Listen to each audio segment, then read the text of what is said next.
अगर मंजिल दिन रात सदा चलना, बनना है अगर सोना सूरज की तरह तपना, बना लो अपनी खुददारी जीवन का अपने गहना, लाख दुखों का पहरा हो चाहे सागर कितना गहरा, पार करो मेहनत हिम्मत से सारा घना अंधेरा, किसके रोके रुका है सवेरा, किसके रोके रुका है सवेरा। ये पैसा रखिए और जो बाबूजी के लिए आप काम कर रहे हैं ना, और हमारे लिए काम कीजिए। अच्छा, तो आप ये चाहते हैं कि मैं अपने क्लाइंट के साथ गद्दारी करूं? हाँ? वकील साहब, हमको लगता है कि आप हम लोगों को ठीक से पहचानते नहीं हैं। जो मेरा पेशा है ना, उसमें आप जैसे लोग रोज आते हैं मेरे पास, समझे ना? तुम बस सब कुछ छोड़ छाड़ के फटाफट आ जाओ। मैं कैसे बताऊं आपको भैया, बिल्कुल भी संभव नहीं है भैया। देखो बेटा, सोच समझ कर बोलना। अगर तुम्हें आने में परेशानी है तो फिर मेरे पास एक ही रास्ता है माँ की इच्छा पूरा करने का। हाँ तो भैया आप वैसा ही कर लीजिए ना। कल सुबह माँ को लेकर तुम्हारे पास आ जाता हूँ और माँ भी कुछ दिन तुम्हारे साथ आराम से रह लेगी, और मुझे भी शहर में कुछ काम है तो मैं भी वो निपटा लूंगा। अरे भैया, वो माँ की तबीयत ठीक नहीं है ना भैया, ऐसी तबीयत में माँ इतना लंबा सफर कैसे तय करेंगी? देखो बेटा, मेरे पास दूसरा कोई तरीका नहीं है। अगर तुम नहीं आ सकते हो तो माँ को तुमसे मिलने के लिए आना ही पड़ेगा। सोच समझकर मुझे बता दो, फिर उसी हिसाब से मैं अपना प्रोग्राम बना लूंगा। हाँ हाँ ठीक है भैया, प्रणाम भैया। क्या हुआ? साफ क्यों समझा तुमको? यार भैया माँ को लेकर ना यहाँ आने वाले हैं। क्या बात कर रहे हो? अरे पागल हो गए हो क्या? बड़ी मुश्किल से हम दोनों यहाँ रहते हैं, ये 4 लोग इधर कैसे रह पाएंगे? वही तो, अब उनको तो पता है कि हम बहुत बड़े बंगले में रहते हैं, नौकर चाकर तो हमारे आगे पीछे घूम रहे होते हैं, तो वो ना बंगले में रहने के लिए आ रहे हैं। मतलब तुम्हारे साथ साथ हमारा भी भांडा फूट जाएगा? तुम्हारा तो फूटेगा, लेकिन मैं अपने भैया से कैसे नजरें मिलाऊंगा? एक काम कर, इससे पहले कि कुआं प्यासे के पास जाए, यानी तू प्यासा कुआं के पास चला जा। भैया वही कह रहे थे, लेकिन मैंने मना कर दिया। यार तू अभी फोन कर और बोल के हम आ रहे हैं। बोला कि माँ को यात्रा की परेशानी से बचाना चाहते हैं। तू एक काम करना यार, तू भी मेरे साथ चलना यार भाई। देख, जब भी मैं किसी मुसीबत में होता हूँ ना, तो अपने दिमाग से मुझे बचा लेता है। तो तुझे तो पता है ना घर पे क्या क्या बोल दिया है कि मुंबई में ऐसे रहते हैं वैसे रहते हैं। अगर कल के दिन में कहीं फंसा ना, कम से कम तू मुझे बचा तो लेगा। देख भाई, काम तो तू सिर्फ अपनी मतलब के कर रहा है, लेकिन हमें मंजूर है यार। कम से कम इसी बहाने कितने सालों के बाद गौ दर्शन करने का मौका मिलेगा। और वैसे भी तुम्हारे बिना इस शहर में मेरा मन कहाँ लगेगा? क्या बात है, ये हो गया यारों वाली बात। हाँ। अब एक काम करता हूँ, मैं घर पे बता देता हूँ कि हम आ रहे हैं। लेकिन यार शहर से गांव जाने में ना शहर का करोड़ों का नुकसान है। लेकिन क्या करें, गांव के मिट्टी ने जो बुलाया है, चलना तो पड़ेगा ही। वो कह रहा है तो चलते हैं फिर। चलते, चल खाना खत्म कर दे पहले फोन कर दो। कर ले चल।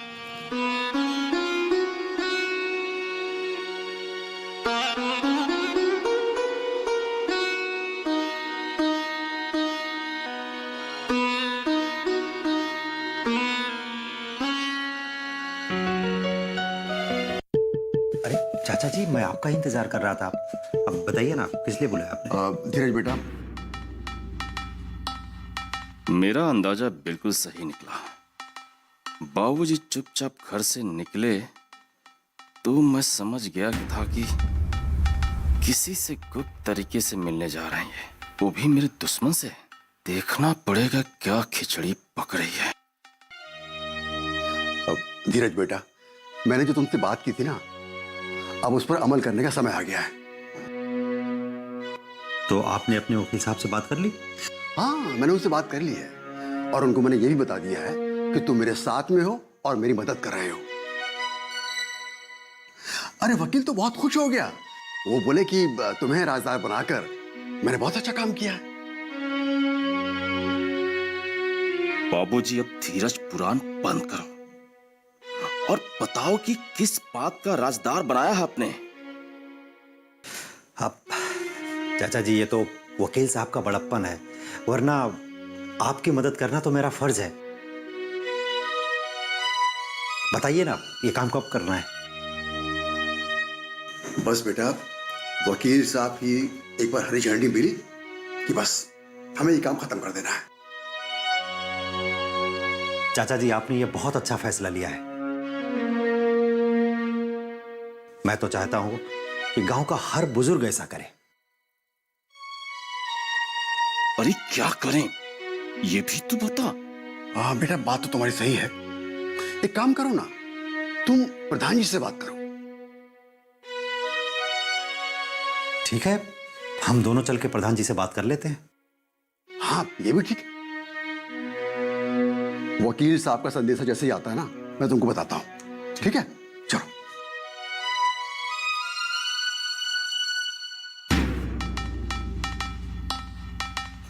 ये दोनों मिलके कौन सा रामायण पढ़ रहे थे, मुझे तो कुछ समझ में नहीं आया। लेकिन जो मैं सुना वो क्या था, लेकिन एक बात तो समझ में आ गया, ये जो धीरज आदमी है ये बाबूजी का गवाह है। इन दोनों के बीच में कुछ तो पक रहा है, ये पता करना पड़ेगा मुझे।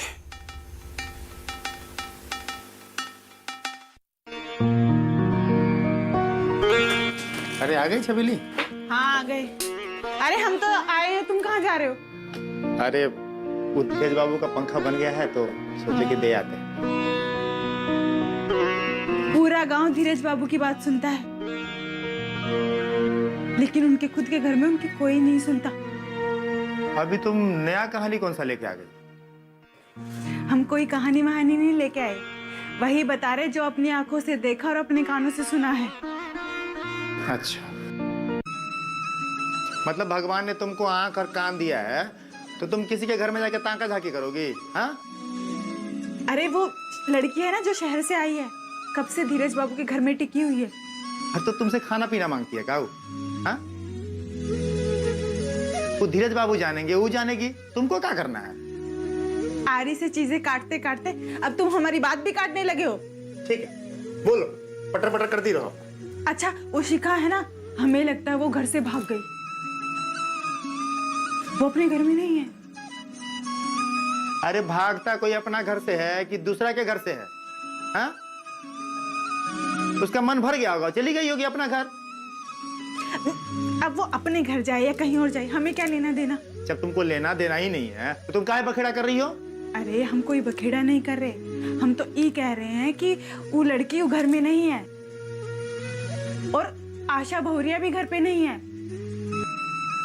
धीरज बाबू के घर में कोई नहीं है। अच्छा एक बात बताओ, ये गांव में क्या हो रहा है, कौन क्या कर रहा है, कौन क्या नहीं कर रहा है, ये सब का नोट बना के सरकारी दफ्तर में जमा करने का नौकरी मिला क्या तुमको? मतलब तुम क्या चाहती हो, कोई आए जाए नहीं? लेकिन आशा भौरिया जब से शादी करके गांव में आई है ना, गांव की सीमा के बाहर एक भी कदम नहीं रखा, तो अचानक कहाँ चली गई? हम सुने हैं कि उनका कोई भाई आया था। हाँ, लेकिन उनका भाई भी घर पे नहीं है।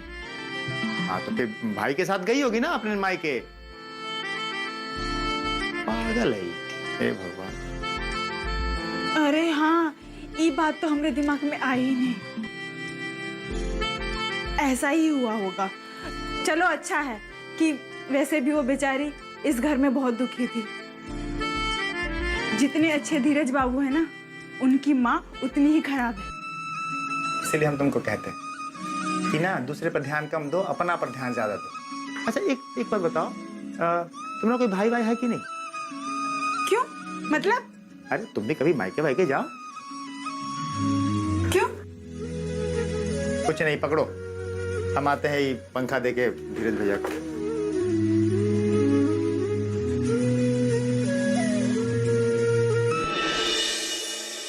आज आपने मेरी सुन ली, फिर से इस घर में रौनक छा जाएगी। कितने दिनों के बाद मेरा सूरज आ रहा है।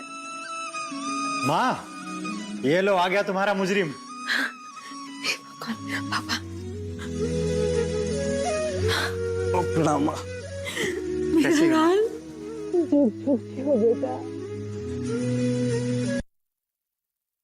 किसके रोके रुका है सवेरा।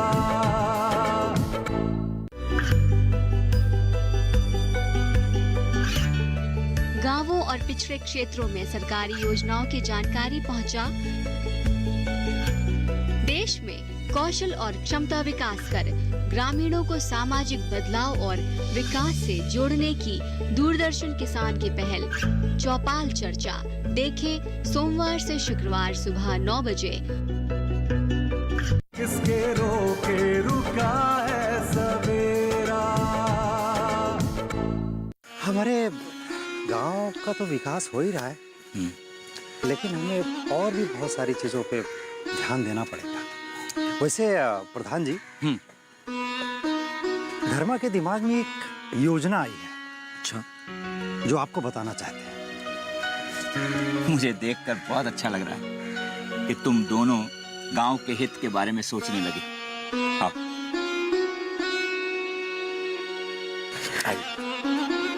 बैठ। हाँ तो बेटा बताओ क्या कहना चाह रहे हैं। हाँ प्रधान जी, जब हम स्किल डेवलपमेंट का ट्रेनिंग करने जाते थे ना, तो वहां हम इमारत में देखे कि जितना भी बिजली वाला काम था ना, सब सौर ऊर्जा से होता था। ऊपर छत पर ना सोलर पैनल लगाया हुआ था और वो ना सूरज की किरण से सौर ऊर्जा बनाते थे और उसी से बिजली का काम होता था। कभी वहां पर लाइट का दिक्कत नहीं होता था। जैसे अपना गांव में कैसे लाइट चला जाता है, लेकिन वहां कभी नहीं कटता था लाइट। अब शहर में कई इमारतों में तो खुद बिजली का निर्माण करते हैं। इसका मतलब ये हुआ कि हम बिजली कंपनियों पर निर्भर न होकर अपने काम की बिजली खुद पैदा कर सकते हैं। हाँ। जी प्रधान जी, शुरुआत में थोड़ा खर्चा आता है, लेकिन अगर हम ढंग से काम करें तो अपनी जरूरत को पूरा करने के साथ ही साथ हम आस पड़ोस में भी बिजली बेच सकते हैं। हाँ प्रधान जी, अगर इससे संबंधित अधिकारी लोगों से मिलके ये बात को समझ लें कि इस योजना को कैसे कार्यान्वित किया जाए तो बड़ा अच्छा होगा। तो इसमें क्या दिक्कत है? हम वहां जाएंगे, उन लोगों से मिलेंगे और उन्हें बताएंगे कि ये योजना हम अपने गांव में लागू करना चाहते हैं। एक बार ये हमारे गांव में आ जाए तो हमें बहुत बड़ी समस्या का हल मिल जाएगा। जी प्रधान जी, तो भाई धर्मा, प्रधान जी मान गए जी। बस समय मिलते ही हम लोग चलते हैं और बात कर लेते हैं। बिल्कुल ना।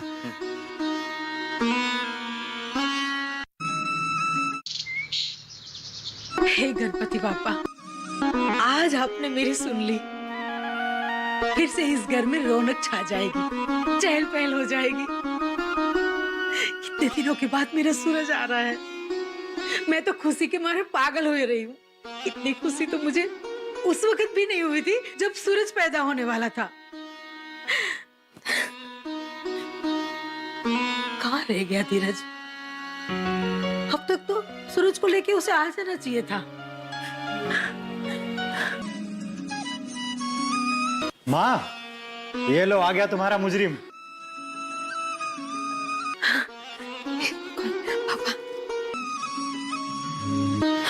ओ प्रणाम माँ। विकराल, बेटा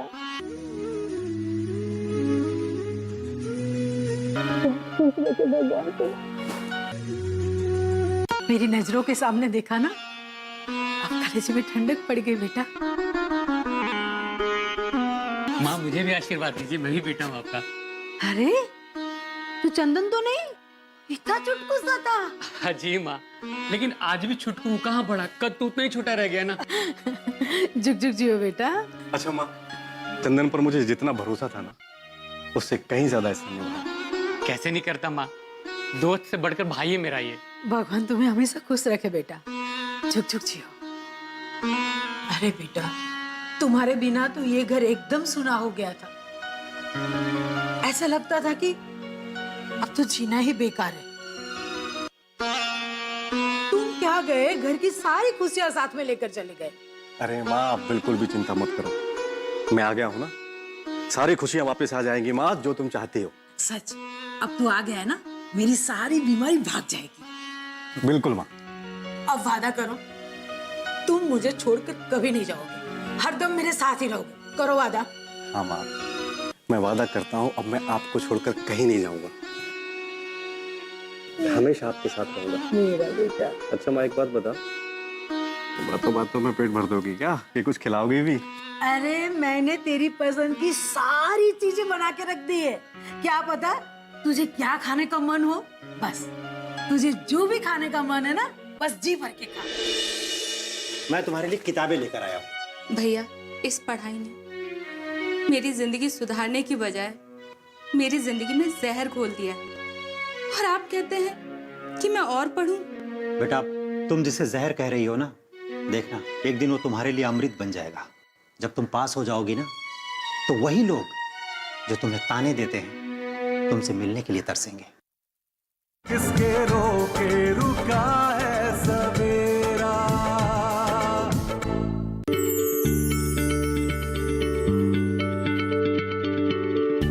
क्या आप किसी बीमारी से परेशान हैं?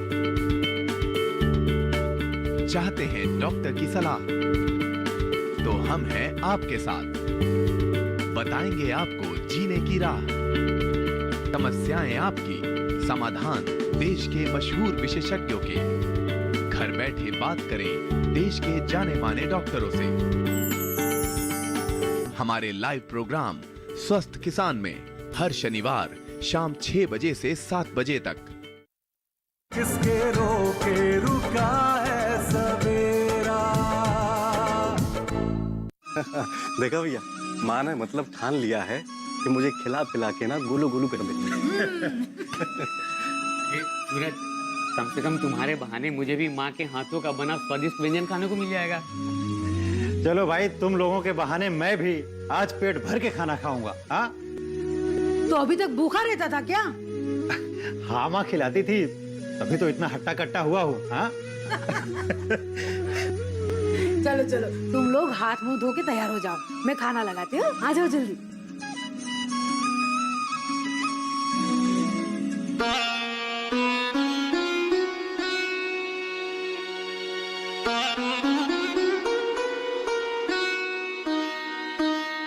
हम इतने दिनों बाद घर आए हैं। धीरज भैया और माँ तो बहुत खुश हैं, और हमें भी बहुत अच्छा लग रहा है।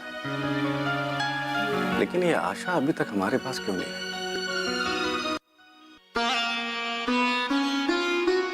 जिस तरह से वो हमें फोन करती थी, हर बात बताने के लिए बेसब्र रहती थी, उस तरह तो उसे हमारा स्वागत भी बड़े जोश से करना चाहिए था।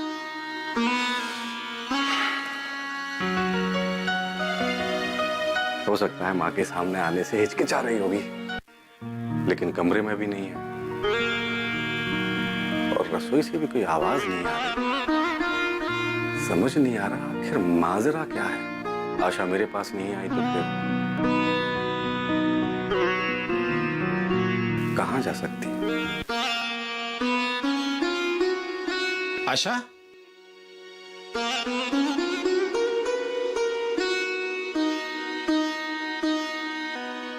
आशा। हाँ भैया। अरे देखो तो कौन आया है। कौन आया भैया? अरे देखो तो सही। ठीक है भैया, आती हूँ।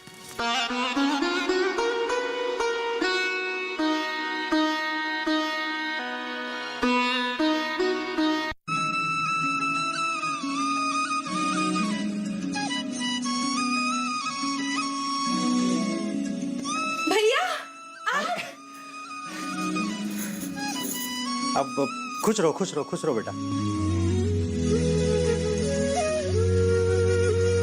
भैया, आप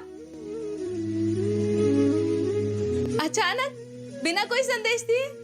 अब अचानक से आने का मजा ही कुछ और है। बिल्कुल सही कहा आपने। सही समय पर आकर हमारा मनोबल बढ़ा दिया आपने। अरे बैठी ना। अच्छा भैया, ये बताइए ना, गांव में सब कैसे हैं? सब अच्छे हैं ना? जो जैसा था वैसा ही है। वो सब छोड़ो, तुम बस अपना भविष्य बनाने के लिए जुट जाओ।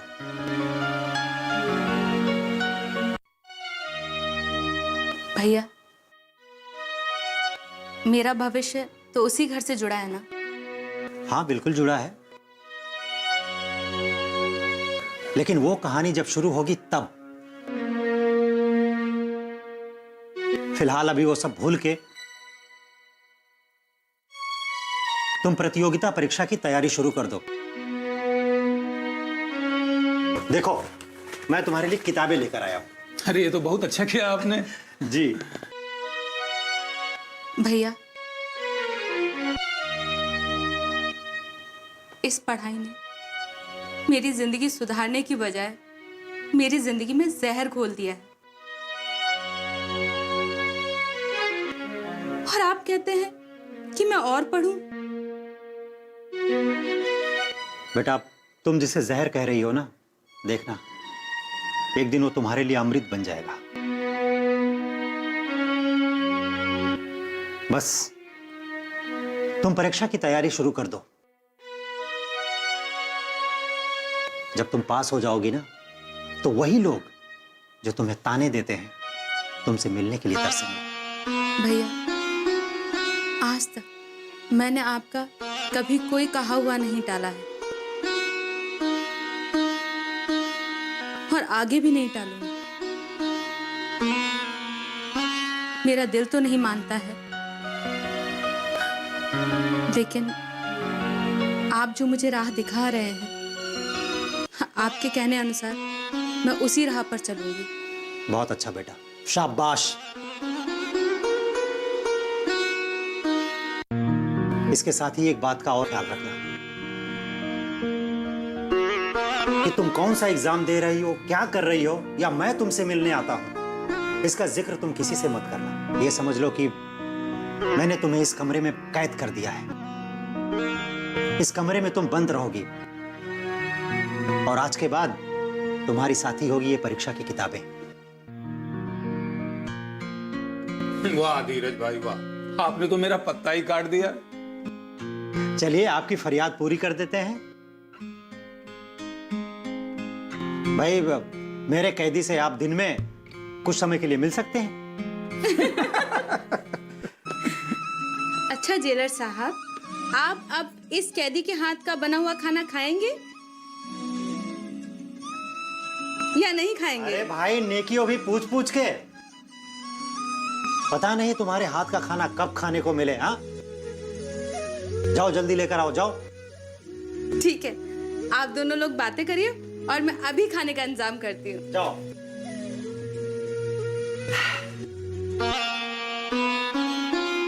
अभी तो फिलहाल यहीं रहने का इरादा है, देखते हैं आगे क्या करते हैं।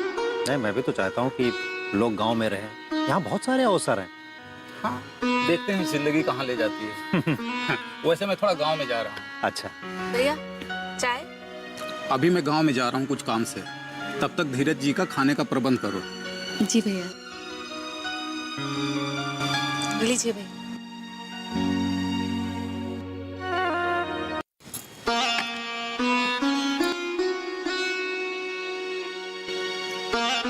बेटा, मैंने वो वीडियो का फॉर्म भरने के लिए कहा था ना तुमसे, क्या हुआ उसका?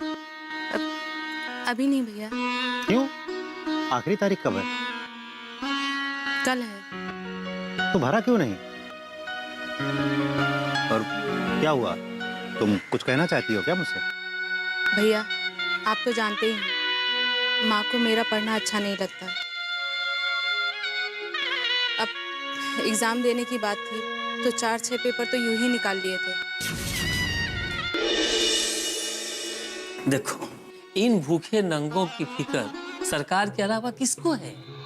सरकार इनके भलाई के लिए नई नई योजना सब लाते रहती है। सही कह रहे हो चाचा, सरकार के पास कोई ना कोई योजना तो होगी।